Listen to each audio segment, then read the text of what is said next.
नमस्कार, मैं हूं आपके साथ अंकिता पाल। बुलेटिन की शुरुआत करते हैं। झारखंड सरकार ने कई जिलों के डीसी का ट्रांसफर कर दिया है। उपायुक्त गिरिडीह नमन प्रियेश लाकड़ा का ट्रांसफर जिला दंडाधिकारी और उपायुक्त देवघर के रूप में किया गया है। वहीं आईएएस कंचन सिंह को सिमडेगा का डीसी बनाया गया है। इसको लेकर कार्मिक प्रशासनिक सुधार और राजभाषा विभाग ने अधिसूचना जारी कर दी है।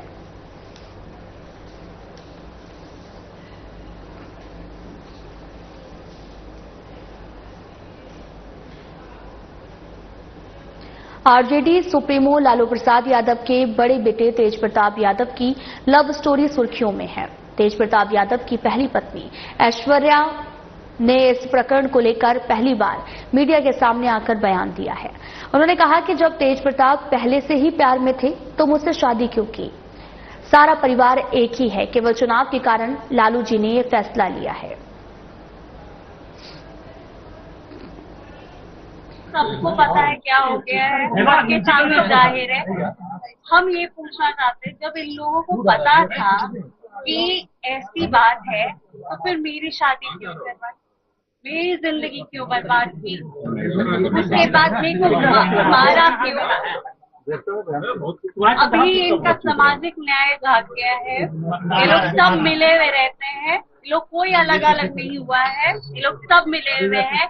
कल भी राबड़ी देवी गई होंगी, उनसे उसका आंसू पोछी होंगी और बोली होगी अभी शांत रहो, तब हम ठीक कर देंगे। इलेक्शन के बात है, इसीलिए इन लोगों ने ऐसा ड्रामा रचा है। ये लोग सब मिले हुए हैं, सब चीज में तो हम ही करते हैं। इन लोगों का 12 साल से, अब तो खुल गया ना कि 12 साल से है, तो इनको पता नहीं होगा, इनको पता नहीं होगा लालू जी, राबड़ी देवी जी को और तेजस्वी जी को। खगड़िया में भी सोमवार को वट सावित्री की पूजा बड़े ही धूमधाम से मनाई गई, जहां पर सुहागिन महिलाओं ने अपने पति के दीर्घायु जीवन के लिए उपवास के साथ सज धज कर वट सावित्री की पूजा की। इसके लिए महिलाएं सुबह से ही वट वृक्ष के पास में जमा होने लगी। खगड़िया के हर वट पेड़ के नीचे मेला जैसा माहौल देखने को मिला। मान्यता है कि आज के दिन फल, पकवान और मिठाई प्रसाद के रूप में चढ़ाने और कथा सुनने से बड़ा लाभ होता है।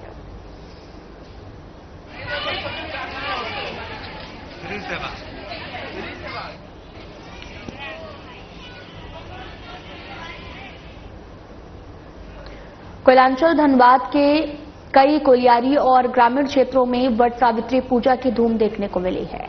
सुबह से ही सुहागन महिलाएं वट वृक्ष की पूजा अर्चना करने के बाद में मंदिर यहां पर पहुंची हैं और वट आपको बताते चलें कि इस दिन विवाहित महिलाएं पति की लंबी आयु और सुखी वैवाहिक जीवन के लिए निर्जला उपवास रखती हैं, वट वृक्ष की पूजा करती हैं। हिंदू धर्म में वट सावित्री व्रत को अधिक महत्वपूर्ण माना जाता है। यह व्रत हर साल जेठ मास की अमावस्या तिथि पर रखा जाता है। इस दौरान पेड़ की परिक्रमा करते हुए महिलाएं विधि विधान से पूजा करती हैं।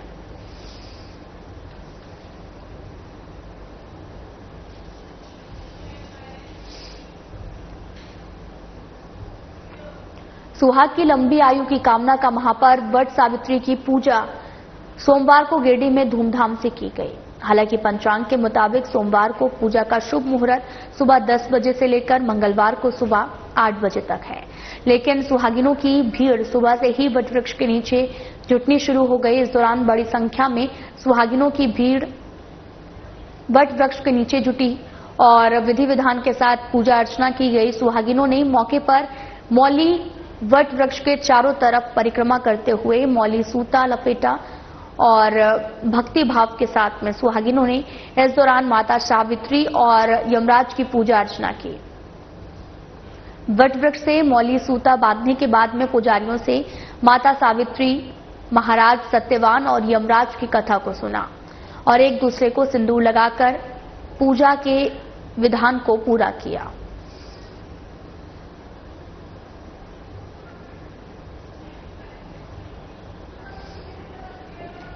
सदर प्रखंड के 5 गांव में हॉट मिक्स प्लांट का शुभारंभ हुआ है। इसकी शुरुआत झारखंड के राजस्व निबंधन, भूमि सुधार और परिवहन मंत्री दीपक बिरुवा ने किया है। हॉट मिक्स प्लांट की शुरुआत होने से जिले में बन रहे नेशनल हाईवे, ग्रामीण सड़कों के निर्माण के काम में तेजी होगी और ग्रामीणों को प्लांट में रोजगार भी मिलेगा। ये आधुनिक के तरीके से है और इसको क्या बोलते हैं, हॉट मिक्स प्लांट कर। और जैसे जानकारी हुआ कि आसपास में इस तरीके का बड़ा नहीं है किसी के पास में। इसके बनने से रोड के गुणवत्ता में भी सुधार होगा और बहुत तीव्र गति से सड़कें बनेगी और अन्य जो भी संवेदक है उनको भी इससे लाभ मिलेगा। मान ली किसी के पास नहीं है तो यहाँ से वो मटेरियल तैयार करके जो है ना ले जा सकते हैं। तो एक हिसाब से ये अच्छा है। चास प्रखंड की आपको बताते चलें कि पुपुनकी पंचायत में रविवार को स्थानीय रैयत संघर्ष मोर्चा के बैनर तले पुपुनकी आश्रम की ओर से गलत तरीके से जमीन अतिक्रमण करने के विरोध में आम सभा का आयोजन किया गया। पंचायत के लोगों ने मोर्चे के माध्यम से जल, जंगल, जमीन बचाओ अभियान शुरू किया। अभियान की अध्यक्षता कर रहे मोर्चा के अध्यक्ष पार्वती चरण महतो ने कहा कि हमारे पूर्वजों ने बाबा मुनि स्वामी स्वरूपानंद की जमीन दान लेकर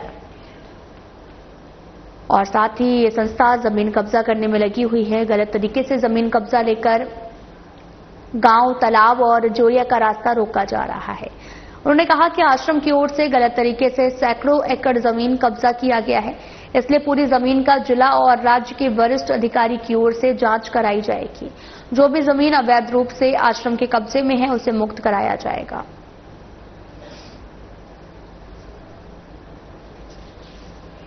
इस आश्रम में धीरे धीरे संत महापुरुष जो शिक्षकगण आया करते थे, वह जब ज्यादा काबिलियत बनते गए तो धीरे धीरे कर करके एक एक को यहाँ से हटाया गया।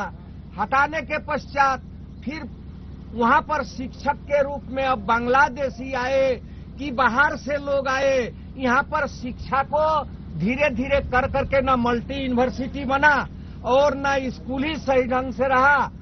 ये तत्काल स्कूल बंद हो गया। इन लोगों का उसके पश्चात बिजनेस किया रहा।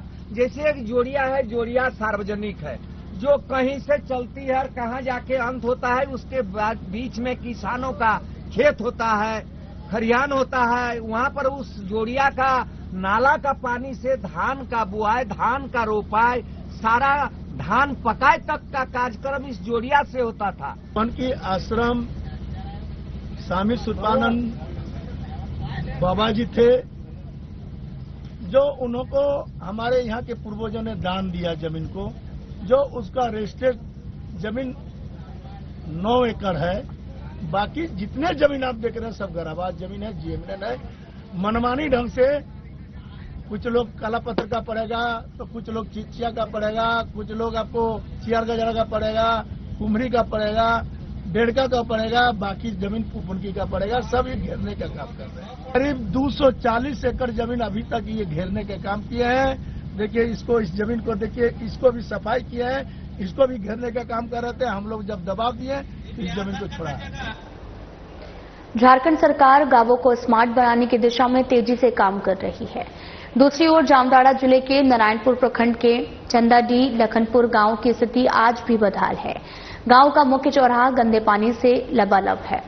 नाली नहीं होने के कारण गंदा पानी सड़कों पर बह रहा है। बताया ये भी जा रहा कि बारिश के मौसम में हालात और भी खराब हो जाते हैं। इसे देखते हुए बारिश के पूर्व गांव के निवासियों ने सरकार और स्थानीय प्रशासन से जल निकासी की समुचित व्यवस्था करने की मांग की है।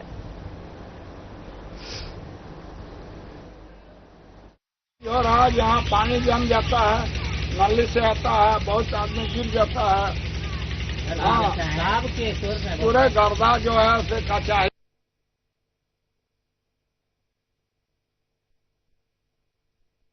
गोबर जो आता है, आदमी यहाँ पार होता है, मस्जिद जाता है, गंदा पानी रुजूर नहीं होता है, छीटा पड़ता है, आदमी बहुत स्लिप करके गिर जाता है। बहुत दिक्कत है, ये बनवा दीजिए।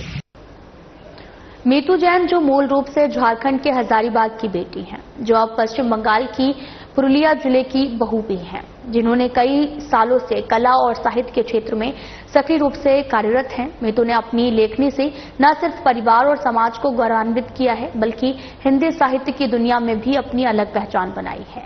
वे अब तक 500 से भी अधिक कविताएं लिख चुकी हैं, जिनमें सामाजिक सरोकार, नारी संवेदना, प्रकृति की छवि, पारिवारिक रिश्ते और आत्मिक अनुभवों की गहराई झलकती है। हमारे हजारीबाग संवाददाता प्रमोद खंडेवाल ने मीतू जैन से खास बातचीत की है, आपको भी सुनाते हैं।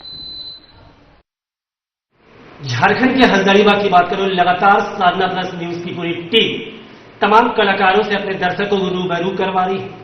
आज ऐसी ही शख्सियत हजारीबाग की बेटी और पुरलिया की बहू मीतू जैन हमारे साथ है, जो लगातार पिछले कई वर्षों से कला के क्षेत्र में अग्रणी भूमिका निभाते आई है। मीतू जी, सबसे पहले तो साधना प्लस न्यूज की पूरी टीम की तरफ से आपको ढेर सारी शुभकामनाएं और बधाई। बहुत बहुत धन्यवाद। अगर कला के क्षेत्र की अगर हम बात करें तो कैसा रहा इस कला का क्षेत्र? कला का क्षेत्र तो बहुत बहुत ब्रॉड है। हम जितना कला का उभारेंगे बहुत है। मेरा थोड़ा सा रुझान कविता की ओर है। हिंदी मेरे को बहुत पसंद है।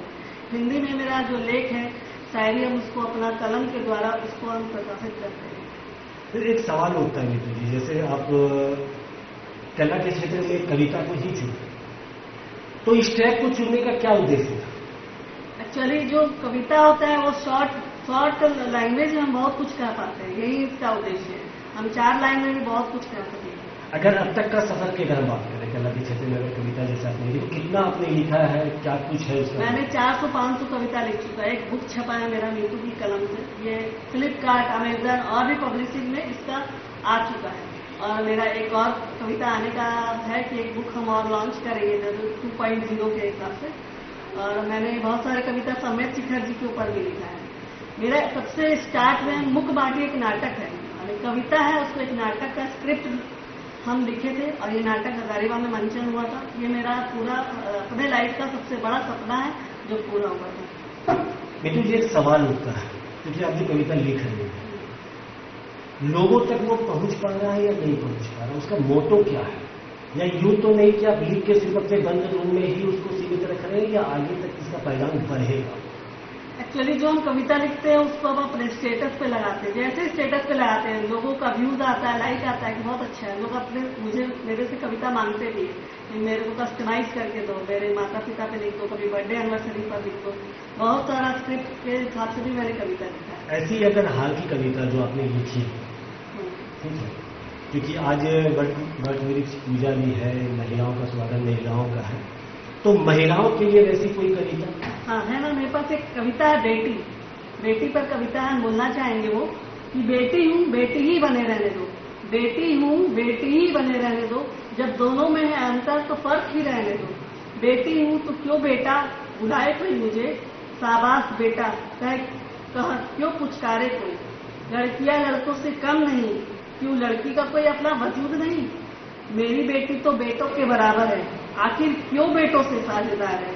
लड़की हूँ लड़की होने का एहसास रहने दो, कुछ कर जाने पर वाह बेटा का एहसान न दो। चलिए, ये तो मीतू जी आपका कविता के क्षेत्र में हो गया। चूंकि अगर कला की अगर हम अगर बात करें तो इसके अलावा और भी क्या क्या है? जैसे कि हम अपने पुरलिया में अपने ससुराल में हम पाठशाला भी चलाते हैं और धार्मिक जो भी हम लोगों का गतिविधि होता है उसमें बहुत बढ़ चढ़ कर हिस्सा लेते हैं। मुझे ये शौक है, शौक की वजह से ही हम जरूर करते हैं और पाठशाला में बच्चों को पढ़ाते हैं। मेरे साथ एक सहभागी भी और जैसे आपने बताया, चाहे वो भजन हो, चाहे मंगलाचरण हो, चाहे नृत्य हो, या वैसा कुछ भी उस भी कला में है? हाँ, भजन हम लोग के हर महीना नमोकार भजन संध्या होता है, उसमें हम जरूर पार्टिसिपेट करते हैं। और एक अंतरा हमारे दर्शकों को सुनाए। हाँ जरूर सुनाइए। लिखने वाले पूरा पूरा हाल लिख दे, लिखने वाले पूरा पूरा हाल लिख दे, मेरी किस्मत में त्रिशला का लाल लिख दे। एक अंतिम सवाल में, हाँ। क्योंकि आपकी जो उम्र है, एक हजारीबाग से आप पुरलिया गई, फिर आज हजारीबाग ये छुट्टियों में आई है। आपके कलीग ऐसे बहुत से, चाहे वो लड़कियां हो चाहे महिलाएं, वो जब उनकी शादियां हो जाती तो ये सब बंद कर देते।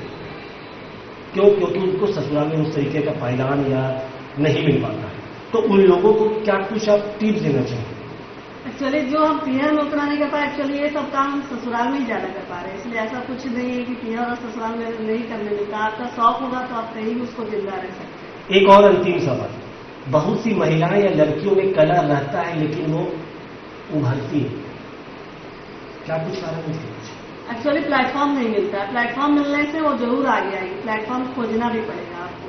जैसे कविता के लिए मुझे प्लेटफॉर्म मिला कोरोना के टाइम पर, एक कॉन्टेस्ट आया था, उसमें मैंने पार्टिसिपेट किया। उसमें मेरा ग्रेड तो नहीं मिला, लेकिन मुझे उस टाइम पर पूरा कविता का एक लिखने का मौका मिला, हर टॉपिक पे, माता पिता पर, प्यार पर, हर शब्द पर, योगा पर, सब पे मैंने कविता लिखा। चलिए, बहुत बहुत धन्यवाद। स्वाभाविक सी बात है, कला अगर आप में है तो उसको निखारना भी चाहिए। अपने सहयोगी कैमरामैन के साथ में प्रमोद खंडेलवाल, साधना प्लस न्यूज, हजारीबाग।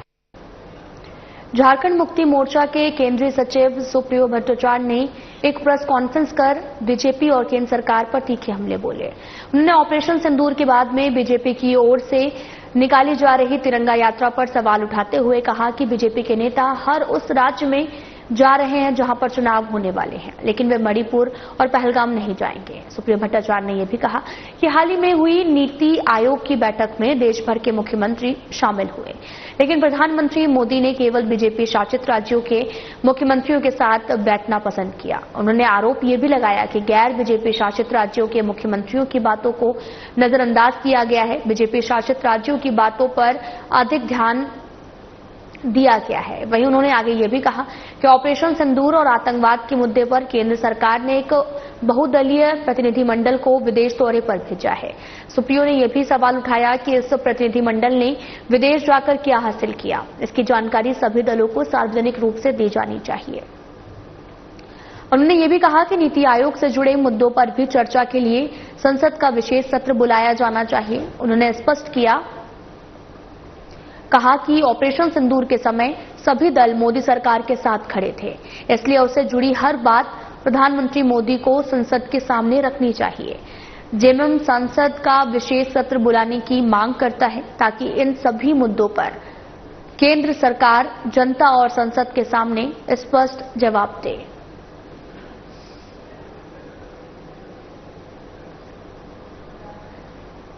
आजाद हुआ, उसके बाद 51 में पाकिस्तान का जो नापाक इरादा हमारे देश का सिरमौर कश्मीर को अपने साथ मिलाने का था, कबीलाई भेष में पाकिस्तानी सैनिकों ने कश्मीर पे हमला किया, जिसका तत्कालीन जो कश्मीर के आवाम थे, शेख अब्दुल्ला साहब के नेतृत्व में वहां के आम लोग, भारतीय सेना ने जमकर मुकाबला किया और उस हमले को विफल किया।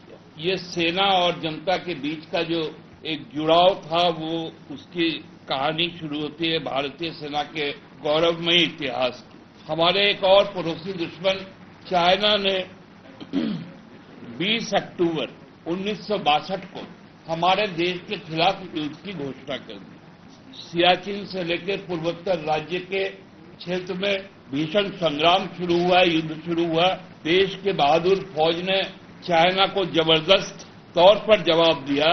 इस दौरान तत्कालीन प्रधानमंत्री जवाहरलाल नेहरू ने देशवासियों को भी इस लड़ाई में अपना सर्वोच्च न्यौछावर करने का जब आह्वान किया, तो भारतीय जनसंघ के एकमात्र सदस्य अटल बिहारी वाजपेयी सांसद हुआ करते। उन्होंने युद्ध के दौरान तत्कालीन प्रधानमंत्री जवाहरलाल नेहरू जी को कहा कि देश को बताना चाहिए, देश के संसद को बताना चाहिए कि हमारे देश के सैनिकों का पराक्रम और दुश्मन देश चाइना का जो आक्रमण है, उस विषय में देश को पूरी जानकारी होनी चाहिए। तत्कालीन प्रधानमंत्री नेहरू जी ने भारतीय लोकतंत्र के, भारतीय संसद की जो गरिमा है और जो आस्था है, उसको सर्वोच्च माना और 8 नवंबर युद्ध के चलते हुए, युद्ध उस समय जारी था, 8 नवंबर 1962 को संसद का विशेष सत्र बुलाया, केवल एक सदस्य के मांग पर। लेकिन जो पहलगांव में जो आतंकी कार्रवाई हुआ पाकिस्तान संपोषित, उसके बाद लगातार पूंछ में, रजौरी में पाकिस्तान की कार्रवाई हो रही है, हमारी कार्रवाई हुई ऑपरेशन सिंदूर, ये तमाम हालात पर अभी तक संसद को नहीं बताया गया। संसद यानी देश को नहीं बताया गया। एक राष्ट्र के नाम संबोधन हुआ प्रधानमंत्री जी का, खबरें आई कि चाइना भी उस वक्त पाकिस्तान को मदद किया था, तुर्की भी किया था, अजरबैजान भी किया था। ये सब खबरें समाचार चैनलों में आई, देश विदेश के मीडिया में आई, लेकिन सरकार की पुष्टि नहीं आई। पूरी तरह पहलगाम हमले के बाद भारत सरकार के साथ खड़ा है। हम आज भी भारत सरकार के साथ खड़े। भारत सरकार ने फैसला लिया कि हम सर्वदलीय बैठक बुलाएंगे, सारे दल के लोग उपस्थित हुए, प्रधानमंत्री जी उपस्थित हुए। हम लोगों ने कहा कि भाई आप संसद का सत्र बुलाइए, लेकिन आपने क्या किया? आपने सर्वदलीय संसदीय प्रतिनिधि मंडल का गठन किया कि जो विदेशों में जाकर बताएंगे कि भारत की स्थिति क्या है, भारत के पाकिस्तान का मंसूबा क्या है, भारत का रिटेलिएशन क्या है। हमने उसका भी स्वागत किया।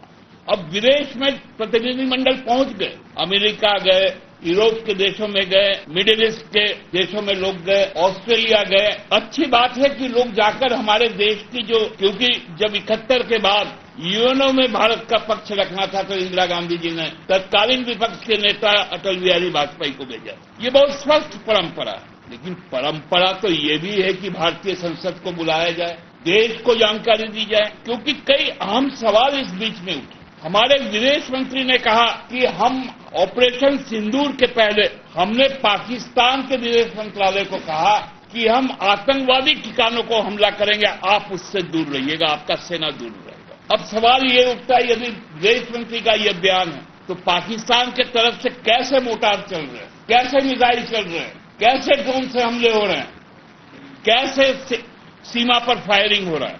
पुंछ में गायत्री मंदिर पर फायरिंग हुआ, शेलिंग हुआ, गुरुद्वारा हरि सिंह सभा पर हुआ, चर्च में हुआ, मदरसा में हुआ, 16 लोग मारे गए। प्रधानमंत्री जी राजनीतिक रैली कर रहे लेकिन पूछ नहीं गए। बीकानेर में जाएंगे, पहलगाम नहीं जाएंगे, राजनीतिक रैलियां करेंगे और राजनीतिक रैली में सेना के पराक्रम का जिक्र करेंगे। बिहार का दौरा होने वाला है, बंगाल का दौरा होने वाला है, गुजरात का दौरा होने वाला है, सिक्किम का दौरा होने वाला है, उत्तर प्रदेश का दौरा होने वाला है, क्योंकि वहां आने वाले दिनों में चुनाव होने वाला है। आप सबने देखा होगा नीति आयोग की बैठक हुई, सारे राज्य के मुख्यमंत्रियों ने प्रधानमंत्री जी से अपनी अपनी बातें रखी। सारे राज्य के मुख्यमंत्रियों का संबोधन प्रधानमंत्री के समक्ष हुआ, उनकी चाहिदाएं, उनकी आकांक्षाएं की चर्चा हुई। आखिर आज कौन सा परिस्थिति आ गया कि प्रधानमंत्री जी केवल एनडीए शासित राज्यों के मुख्यमंत्री के साथ अलग बैठ रहे, पार्लियामेंट का सेशन नहीं बुलाएंगे,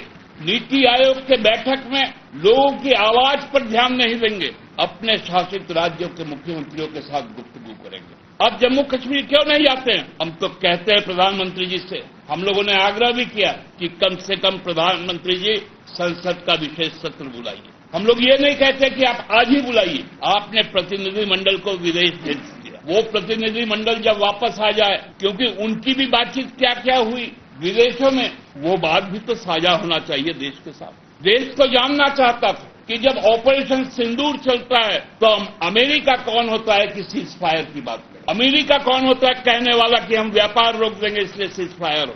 क्या हम अमेरिका से भी डरते हैं? 1971 में तो अमेरिका हमारे खुलकर विरुद्ध में था, पाकिस्तान के साथ खड़ा था। आज आपको धमकी दे रहा है, आप युद्ध रोक दे रहे हैं। मेरा सवाल है, ऑपरेशन होता है कार्रवाई, ऑपरेशन सिंदूर आतंकी ठिकानों का खात्मा था, इसमें सीज फायर कहां से आया? सीज फायर तो युद्ध के समय होता है, और यदि सीज फायर की घोषणा भारत का विदेश मंत्री करता है तो आज पुंछ में अटैक कैसे होता है, राजौरी में कैसे अटैक होता है? ये गंभीर सवाल है और इस गंभीर सवाल से सरकार बच नहीं सकती। सरकार को अपना जवाबदेही संसद में देना पड़ेगा। हम इसकी मांग करते हैं और विशेष सत्र के अलावा और कुछ हम लोगों को मान्य नहीं होगा। फिर इस बात को दोहरा से कि भारत सरकार के साथ पूरा देश का हर राजनीतिक दल खड़ा है, लेकिन हर राजनीतिक दल और देश को, सरकार को बताना चाहिए कि यथार्थ क्या है। फिलहाल बुलेटिन में इतना ही। नमस्कार।